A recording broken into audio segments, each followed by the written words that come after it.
Burridge may have had more clubs than Jack Nicklaus, but there's no substitute for experience, and the debutant's blinding save from Reading's Conroy after 2 minutes was to prove vital. Burridge's handling under pressure kept United in the tie during a typically nervy opening. He showed he could take the knocks too.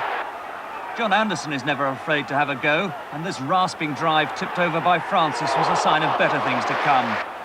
Budgie Burridge, though, still had to dive off his perch to thwart Conroy again. The Shilton lookalike was giving a fine impersonation of his hero. Advantage Reading so far, but 10 minutes from half-time, Newcastle got the break they needed when Lyndon Jones handled under pressure from Mark McGee. Penalty, said referee Tom Fitzharris, and so Gary Brazil had the chance to show his big match temperament from the spot. No problems, but more goals needed. United were a confident side after the break, and that loyal warhorse Anderson so nearly levelled the aggregate scoreline. But quarter of an hour into the second half, the black and white struck again with a beautifully executed goal. McGee made it. What a signing he's looking now. Kevin Brock scored it.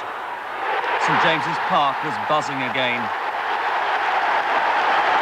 5 minutes later, it positively erupted as Kevin Dillon had a second chance to find Newcastle's big men. His cross reached the biggest, skipper Andy Thorne, whose finish would have done Marco van Basten proud. Well worth a little jig. United ahead 4-3 overall. No time for complacency, though, and thankfully the Burridge legs were in good working order. Another score would have put Newcastle out of sight, and you could sense the frustration as Thorne's header shaved the post. Deep in injury time, though, United finally laid the ghosts of Hereford and company when Dillon somehow robbed Francis, then chipped exquisitely for McGee to force the ball over at the second attempt. 4-0 on the night, 5-3 on aggregate, and one 37-year-old had every justification to take a curtain call.